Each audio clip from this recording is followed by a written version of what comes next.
राज रहे आनंद में चित्रकूट भगवंत।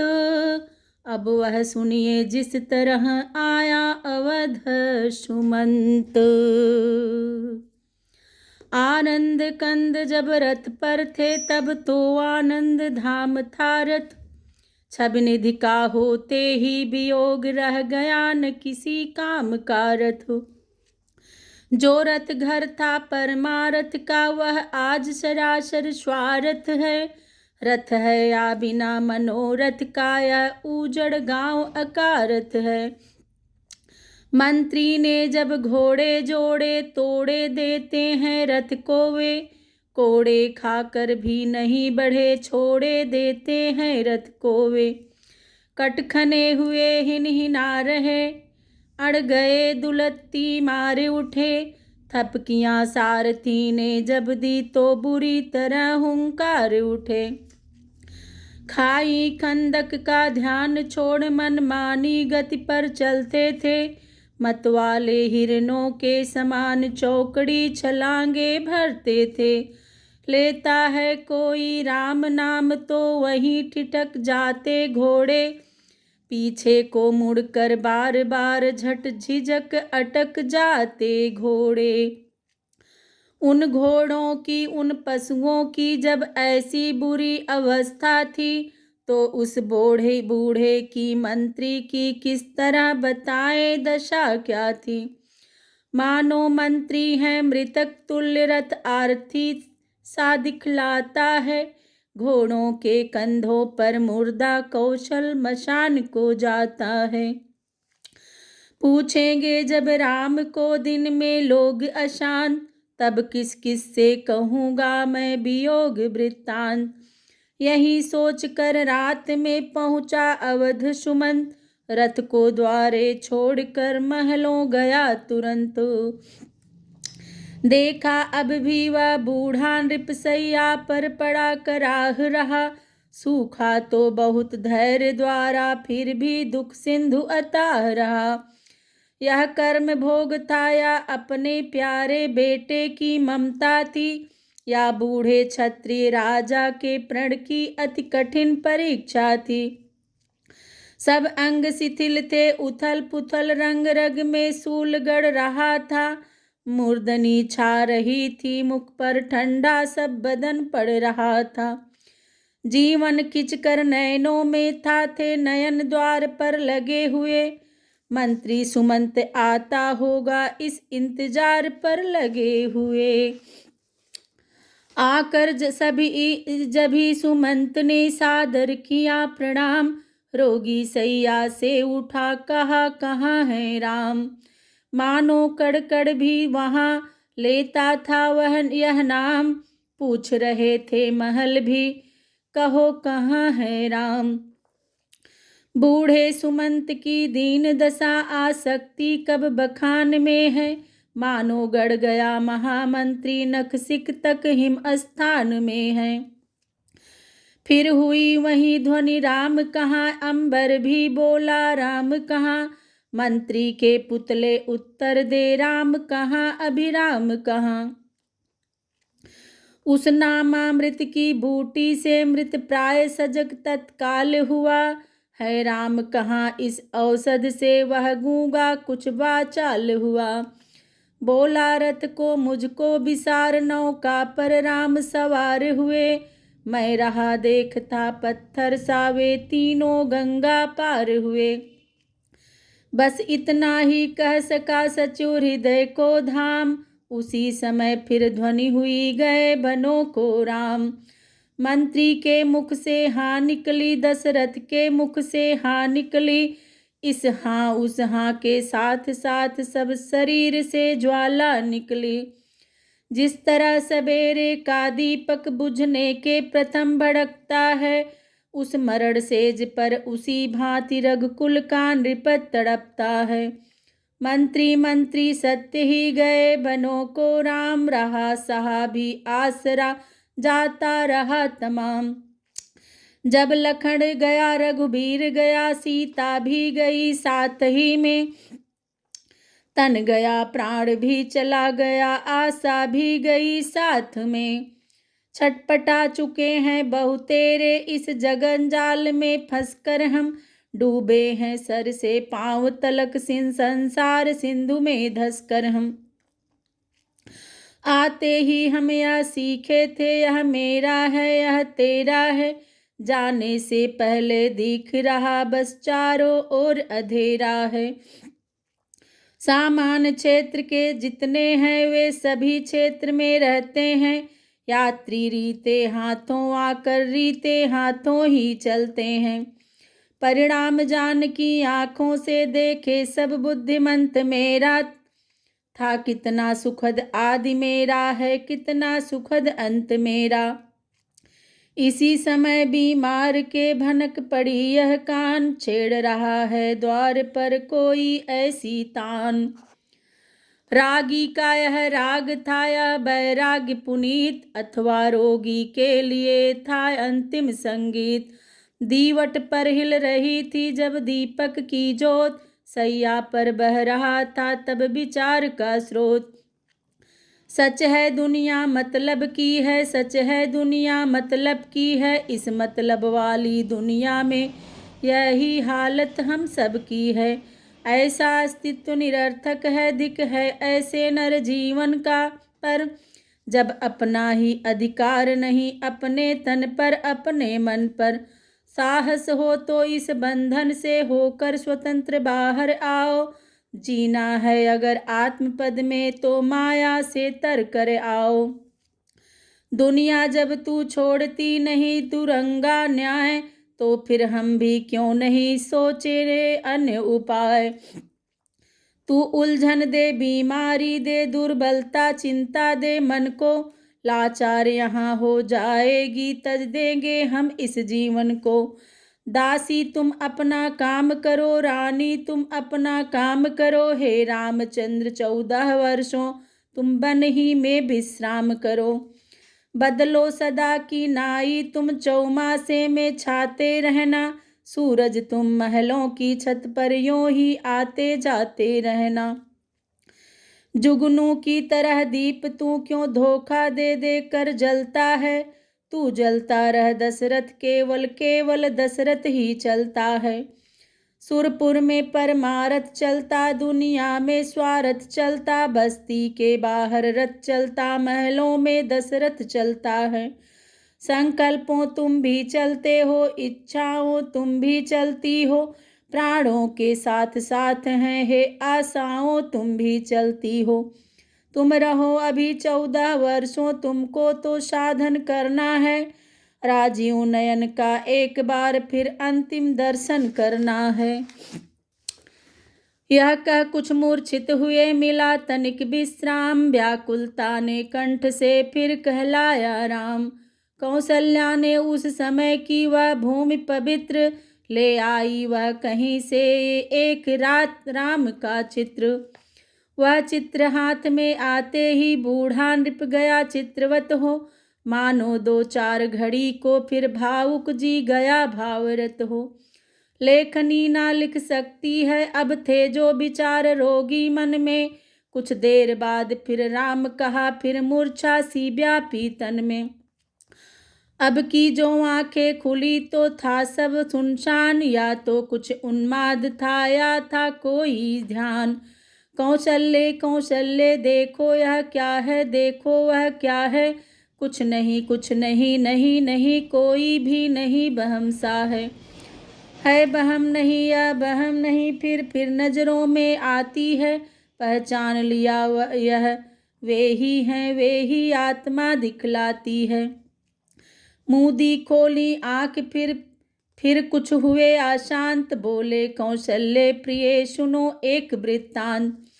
मुझ में जब पूर्ण तर उड़ता थी तब था परिश्रमों में चढ़ा हुआ, आखेट खेलने का भी था उत्साह उन दिनों बढ़ा हुआ। मृगया के पीछे एक दिवस मग बिसर गया, आखिर मेरा हो गया उस तरफ हिरन छूटा इस ओर शिविर मेरा। इतने में कुछ दूर पर शब्द हुआ गंभीर, सुना श्रवण द्वारा कहीं बोल रहा है नीर। मैंने समझा मिल गया खोया हुआ शिकार, संभव है जा रहा हो वह सरयू के पार। कौशल्य तुम्हें ज्ञान है या मैं धनुर्वेद में शिक्षित हूँ, हो लक्ष्य वेद या शब्द वेद दोनों वेदों से परिचित हूँ। इसलिए शब्द पर ही मैंने कर लिया लक्ष्य निश्चय अपना, फिर उसी लक्ष्य पर उसी समय सर छोड़ दिया निर्भय अपना। पहुंचा तो बाण लक्ष्य पर ही, पर लक्ष्य न उसका जीवन था, घातक था जिस जीवन का वह जीवन अपना जीवन था। हाँ ज्यों ज्यों याद आ रही है हो रहे रोंगटे खड़े प्रिय, क्यों गया शिकार खेलने में क्यों मत पर पत्थर पड़े हु प्रिय। ठहरो कुछ विश्राम लूं अभी बहुत है बात, नहीं सुनाना ही उचित है थोड़ी सी है रात। सर के लगते ही हुआ करुणा का संचार, किसी चुटीले मनुज की आई आर्त पुकार। घबरा कर मैं उस ओर चला, सोचा यह क्या भवितव्य हुआ, मुझ हतभागी के हाथों से आहत इस समय मनुष्य हुआ।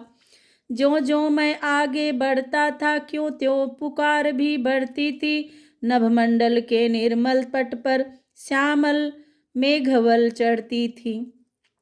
अब साफ समझ में आता था कोई अति दुख सह रहा है, हाँ माता पिता माता यह बारंबार कह रहा है। पहुंचा तीर समान ही मैं भी जल के तीर, कांप रहा था उस समय सरयू का भी नीर। अब मैं के घायल के था समीप पर आपा मेरे पास न था, मैं था शरीर था आंखें थी सब कुछ था होश हवास न था। जो जो यह शब्द कहे मैंने हो कौन बताओ उत्तर दो, हे निर्दोषी दोषी हूँ मैं कुछ दंड अभी निश्चित कर दो। मैं अवधपुरी का दशरथ हूँ मेरा ही सर हत्यारा है, पड़कर मृगया के धोखे में मैंने ही तुमको मारा है। यह का उस घायल के समीप बैठा मैं घाव सींचने को, जिन हाथों से घोड़ा था सर उनसे ही उसे खींचने को। निकली सर के साथ ही एक रुचिर की धार, गूंज उठी फिर पूर्वत वन में करुण पुकार। कहकर हाँ माता हाय पिता जब घायल ने खोली आंखें, तब निश्चय जानो मेरी भी डबडबा उठी डोली आंखें। सायक का बदला लेने को आई इस तरह निकल आंखें, रोई मेरी आंखों में आ उस दुर्बल की निर्बल आंखें। मिले परस्पर इस तरह दो दर्दी ले नैन, दर्दमंद ने तब कहे दर्द भरे कुछ बैन। दशरथ तुम राजा दशरथ हो गया धन्य दर्शन कर मैं, यह सर नवजीवन है जिससे परलोक जा रहा मर कर मैं। राजन शिकार के धोखे में हो गया शिकार मगर मेरा, तो उसमें दोषी नहीं आप आ गया अंत अवसर मेरा। अवधेश्वर श्रवण नाम मेरा दो नयनों का मैं तारा हूँ, माँ बाप वृद्ध हैं अंधे हैं उनका मैं एक सहारा हूँ। बड़भागी हूँ जीवन बीता माँ और बाप की सेवा में, सरयू तट आकर आज मरा माँ और बाप की सेवा में। ईश्वर से यही प्रार्थना है ईश्वर से यही कामना है, जाति मरने के साथ साथ यह जीती हुई वासना है। जगपते जन्म जन्मांतर भी अनुरक्ति पिता माता की हो, जब कभी जन्म हो इस जग में तो भेंट जन्मदाता की हो। राजन जग से जग के सुख से सेवक को नहीं प्रयोजन है, मरने वाले का मरने से पहले या तुच्छ निवेदन है। अंधे बूढ़ों की देखभाल अब अपने कंधों पर लेना, आकर जो मुझे संभाला तो उनकी भी सुध जा कर लेना। इस लोटे में पानी भर कर ले जाकर उन्हें पिला देना, होगी यह अंतिम कृपा प्रभो प्यासों की प्यास बुझा देना। अवधेश देश के लिए आज संदेश सुनाता हूँ अपना, आदेश नहीं उपदेश नहीं, उद्देश्य सुनाता हूँ अपना। गर्वोक्त समझना नहीं, इन्हें निर्मल मन की गुंजारे हैं। माँ और बाप के सेवा की यह भाव भरी झंकारे हैं। प्राण कंठ तक आ गए, देह हुई बेकाम, लेना अब माता पिता अंतिम बार प्रणाम। मातृ पितृ में लीन हो जीव गया परलोक, कौशल्य वह दृश्य था अति पवित्र आलोक। मैं जीवित था या मृत सा था, क्या था यह नहीं समझता था। 100 पितृ भक्त का सम्मुख था, सर मेरा उस पर रखा था। सरयू की लहरें कहती थी हाँ माता पिता पिता माता। वृक्षों की डालें कहती थी हाँ माता पिता पिता माता। कानों के भीतर उत्तर था वो श्रवण कुमार श्रवण बेटा। अंबर के ऊपर उत्तर था वो श्रवण कुमार श्रवण बेटा। या दशा रही कितने क्षण तक, कुछ ठीक नहीं कह सकता मैं। सुधि आई तुच्छ निवेदन की, तो पानी लेकर उठा मैं। अंधा अंधी के निकट पहुंचा, ले जल पात्र, बोला जाता था नहीं, कांप रहा था गात्र। ज्यों त्यों धीरज धर गया, लाया हूँ मैं नीर। कहते तो कह गया, पर पानी हुआ शरीर। वे बोली जल लाया बेटा, पर बड़ी देर में आया है। कुछ तुझे कष्ट तो नहीं हुआ, क्यों इतना समय लगाया है। क्या सर्दी खाई है तूने, जो बोल हो रहा भारी है। चिंता न हमें कुछ अपनी है, तू तो सब भांति सुखारी है। सोच रहा था खड़ा मैं, कैसे बोलूं हाय। बिना कहे बनती नहीं, अब क्या करूं उपाय। कुछ हो बोलेगा नहीं झूठ अयोध्यानाथ, रघुवंशी का सत्य है सदा प्राण के साथ। हे महामते हे महामती, मैं श्रवण नहीं हूँ दशरथ हूँ। वह बड़भागी परमारथ था, मैं एक अभागा स्वार्थ हूँ। सरयू तट मरा बाण से, वह मेरे शिकार के धोखे से। अपना ही पाँव कुल्हाड़ी से कट गया काठ के बदले में। कांप कांप कर कह सका मैं इतनी ही बात, उस अंधे के हृदय में लगा तीव्र आघात। बोला वह छाती फाड़ हाय, क्या जग में श्रवण कुमार नहीं। जब प्राण नहीं तो देह नहीं, जब देह नहीं संसार नहीं। है नहीं सहारा अंधे का, तो क्यों कर वह चल सकता है। हो गया समाप्त तेल, तो फिर दीपक कैसे जल सकता है। जल लाया जल जाए यह जल, निर्जल ही प्राण तजेंगे हम। जिस जगह गया है प्राण पुत्र, बस उसी जगह पहुँचेंगे हम। अब जल क्या अमृत भी आए, तो अपने लिए गरल सा है। हम अंधों को तो श्रवण बिना सूनी संपूर्ण अयोध्या है। दशरथ जल देता है, ला दे मत दे, तू क्या दे सकता है। जीवन में और मरण में भी जल तो बेटा दे सकता है। जल देता है अंजल में दे, फल अभी मिलेगा आप तुझे। आगे बढ़ कौशल के राजा, देता है अंधा साप तुझे। जिस तरह बुढ़ापे में मरता या अंधा पुत्र चिंतवन में, त्यों ही वियोग में बेटे के मर जाए तू चौथेपन में। इतना कहकर श्रवण का बार बार ले नाम, वह अंधा भी चल दिया देह छोड़कर सुरधाम। मैं हत्यारा सोचता था क्या करूं उपाय, लगी मुझे यह दूसरी हत्या विधना हाय। इतने में अंधी भी बोली, क्या संग प्राण के नाथ चले। जब नाथ चले तो प्राण चले, संबंध प्राण के साथ चले। आंखें पहले ही पास न थी, अंधों की टेक श्रवण ही था। क्यों ना हो मरण इस जीवन का, जब जीवन एक श्रवण ही था। हाँ श्रवण है अंधकार किसको टेरे, अंधी मैया। गोदी सुहाग सब सूना है, सूना संसार हुआ दैया।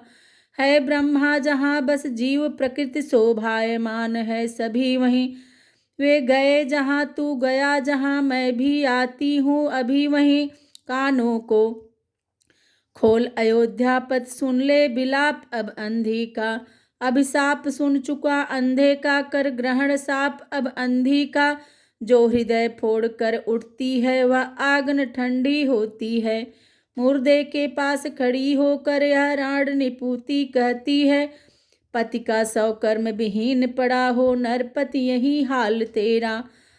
तेरी भी मिट्टी पड़ी रहे जब आए अंतकाल तेरा। बस यही कहती हुई सुत को पति को टेर। अंधी भी सुरपुर गई लगी न जाते देर। आई मेरे हृदय में बार बार यह बात, हत्या है यह तीसरी हाय आज की रात। फिर सोचा होगा वहीं जैसा है भवितव्य, अपराधी को दंड भी देगी प्रकृति अवश्य।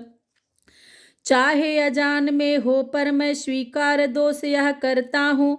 टूटी छाती के सांपों को मस्तक पर अपने धरता हूँ। झूठा भी साप अगर हो यह तो भी दशरथ को सच्चा है। उत्पन्न साप ही के कारण मुझ पुत्रहीन के बच्चा हो। यह सोच धैर्य आया मुझे लौटा कर अंत क्रिया सबकी, पर आज वहीं आखेट कर्म देता है मुझे सजा तब की। वे रूहे वे प्रेतात्माएं अब मेरे आगे आती हैं।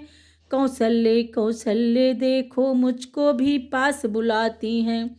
राम राम कह छोड़े नृप ने प्राण, हुआ दीप भी प्रात का उसी समय निर्वाण। तभी लाश पर रानियां गिरी हैं दुहत्तड़ मार। अंतपुर में छा गया दारुण हाहाकार। महलों में लाश नृपति की है, वन में लक्ष्मण है रघुबर हैं। अंत्येष्ट क्रिया हो किस प्रकार, दो भाई नाना के घर हैं। संसार चक्र की चाल यहाँ प्रत्यक्ष दिखाई पड़ती है। हो चार चार बेटे जिसके उसकी यूं लाश बिनकती है। महाराज की मृत्यु से बदल गया सब रंग, कैकेयी की हो गई भेदभाव ना भंग। होनी उतरी शीश से गई डाह की रात, आँख खुली तो शाम ने देखा स्वच्छ प्रभात। बोली वह विधवा नेत्र आप अपने आँखों मींचा मैंने, क्या जड़ता की जड़ तो काटी शाखाओं को सींचा मैंने। उस समय सुमित्रा टेर उठी कुछ दोष तुम्हारा बहन नहीं।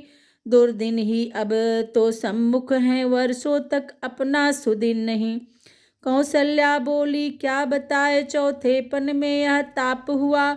उस बूढ़े अंधे तापस का इस प्रकार पूरा शाप हुआ। महलों में जब इस तरह बढ़ता देखा क्लेश, आकर गुरु वशिष्ठ ने दिया तभी उपदेश।